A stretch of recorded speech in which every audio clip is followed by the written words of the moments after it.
Hospital में कुणाल, आरोही और कृति सारे एक साथ ही बैठे हुए थे और सबके चेहरों पर टेंशन साफ साफ दिखाई दे रही थी। स्वयं का कोई कॉल नहीं आया अभी तक? वहां सब ठीक तो होगा ना? कृति ने चिंतित होकर पूछा तो आरोही भी दुखी स्वर में बोली, मुझे भी बहुत टेंशन हो रही है। कहीं सनाया को फिर से हमारे प्लान के बारे में पता तो नहीं चल गया?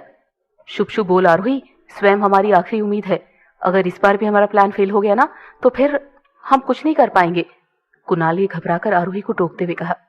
सभी बातें कर रहे थे कि तभी स्वयं और आदित्य वहां पहुंच गए। उन्हें अचानक वहां देखकर सब हैरान रह गए। आदित्य भावहीन होकर कुणाल और आरोही की तरफ बढ़ने लगा और वो दोनों हैरानी से एक दूसरे की तरफ देखने लगे। समझ में नहीं आ रहा कि मैं किस मुंह से तुम दोनों से माफी मांगू। मैंने क्या कुछ नहीं किया तुम दोनों के साथ। कितना भला बुरा कहा तुम दोनों को। तुम्हारी किसी बात पर यकीन नहीं किया, अपनी दोस्ती पर यकीन नहीं किया, पर फिर भी तुम दोनों ने कभी भी मेरा बुरा नहीं सोचा। मैंने अपनी दोस्ती की सारी हदें तोड़ दी, फिर भी तुम दोनों ने कभी मेरा साथ नहीं छोड़ा। जो गुनाह मैंने किए हैं उसके सामने सॉरी बहुत छोटा शब्द है, पर फिर भी आई एम सॉरी। प्लीज तुम दोनों मुझे माफ कर दो। आदित्य ने नजरें झुकाकर हाथ जोड़ते हुए कहा और फिर फूट फूट कर रोने लगा। आरोही और कुणाल की आंखों में भी आंसू आ गए। कुणाल ने आगे बढ़कर उसे गले से लगा लिया और थोड़ी देर तक दोनों रोते ही रहे। मैंने कहा था ना तुझसे कि हम तेरा पीछा कभी नहीं छोड़ेंगे। तू चाहे हमसे दूर जाने की कितनी भी कोशिश करे, पर हम हमेशा तेरे आसपास ही होंगे। फिर तूने सोचा भी कैसे कि हम तुझे खुद से दूर जाने देंगे? तू हमारा बेस्ट फ्रेंड है, ऐसे कैसे हम तेरी जिंदगी बर्बाद होने देंगे? कुणाल ने आदित्य के आंसू पोंछते हुए कहा। तुम दोनों ने तो हमेशा अपनी दोस्ती के सारे फर्ज निभाए हैं, बस मैं ही कोई फर्ज नहीं निभा पाया। ना तो मैं एक अच्छा बेटा बन पाया, ना एक अच्छा दोस्त, और ना ही एक अच्छा लवर। आदित्य ने रोते हुए कहा तो कुणाल फिर से उसके आंसू पोंछकर मुस्कुराते हुए बोला, तो अब बन जा। पता नहीं अब मुझे कोई मौका मिलेगा भी या नहीं, आदित्य ने आरोही की तरफ देखकर कहा। आदित्य की बात सुनकर आरोही ने बिना कुछ कहे अपनी नजर झुका ली। ये देखकर आदित्य समझ गया कि शायद आरोही अभी कोई फैसला लेने की स्थिति में नहीं है। जरूर मिलेगा, क्योंकि हम सब जानते हैं कि तूने जो कुछ किया सनाया के बहकावे में आकर किया, कुणाल ने मुस्कुराते हुए कहा। और अगर फिर भी कोई नहीं माना तो? आदित्य ने फिर से आरोही की तरफ देखकर कहा। तो मैं हूं ना, तेरे बदले मैं मना लूंगा, पर अब तू ये बच्चों के जैसे रोना बंद कर, बहुत गंदा लग रहा है। कुणाल ने आदित्य को डांटते हुए कहा तो उसे हंसी आ गई। बाकी लोग भी हंसने लगे और प्रीति आकर आदित्य के गले से लग गई। भाई बाकी लोगों को बाद में मना लेना, अभी हमें पुलिस स्टेशन चलना है, स्वयं ने जल्दबाजी में कहा तो कुणाल परेशान होकर बोला, पुलिस स्टेशन क्यों?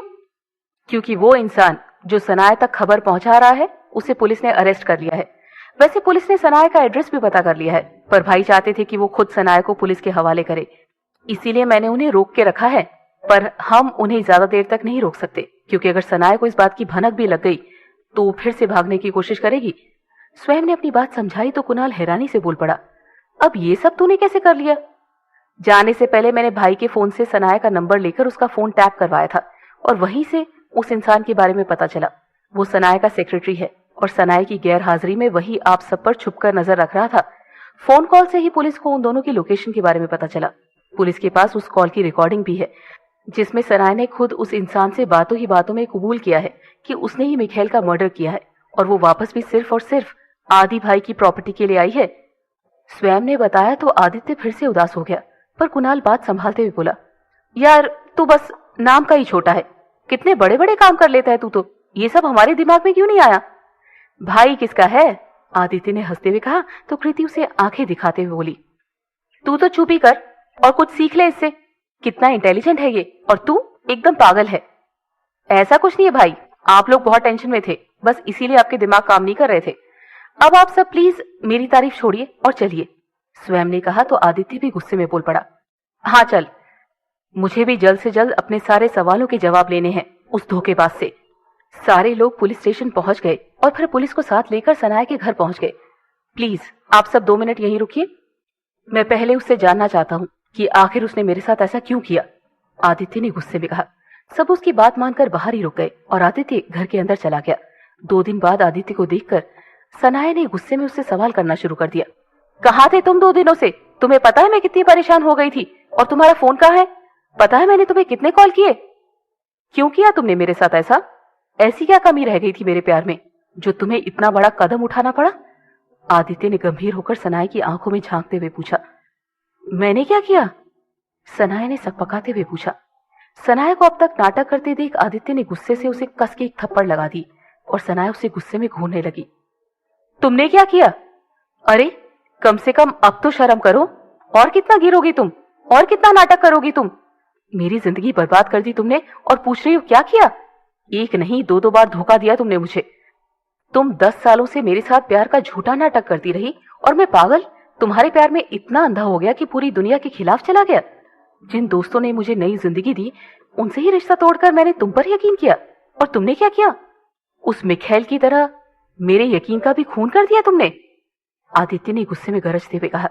सनाया समझ गई कि आदित्य को सब पता चल गया है और अब उसका कोई भी पैंतरा काम नहीं करने वाला, इसलिए वो बेशर्मों की तरह हंसते हुए बोली, हो तो सच्चाई पता चली गई तुम्हें? तो तुम्हें क्या लगा था कि मुझे कभी नहीं पता चलेगा? तुम शायद भूल गई थी कि सच्चाई चाहे जितनी भी छुपा लो एक ना एक दिन सामने आ ही जाती है। आदित्य ने गुस्से में सनाया को घूरते हुए कहा। वेल इन दैट केस इससे पहले तुम पुलिस के पास जाओ, मुझे तुम्हें भी मिखेल के पास पहुंचाना होगा। सनाया ने हंसते हुए कहा और फिर बिना एक भी सेकंड की देरी किए उसने अपने ड्रॉर से बंदूक निकालकर आदित्य की तरफ निशाना लगाया। इसी बीच पता नहीं कहां से आरोही सामने आ गई और गोली आरोही को लग गई। दरअसल आरोही चुपके से आदित्य के साथ ही अंदर आ गई थी क्योंकि उसे पता था कि सनाया अभी भी कुछ ना कुछ गड़बड़ जरूर करेगी। सनाया चौंक कर उसकी तरफ देखने लगी। 10 सेकंड के लिए कमरे में एकदम शांति छा गई। आदित्य को तो कुछ समझ ही नहीं आया, पर 10 सेकंड बाद जब वो होश में आया तो चिल्ला पड़ा, आरोही।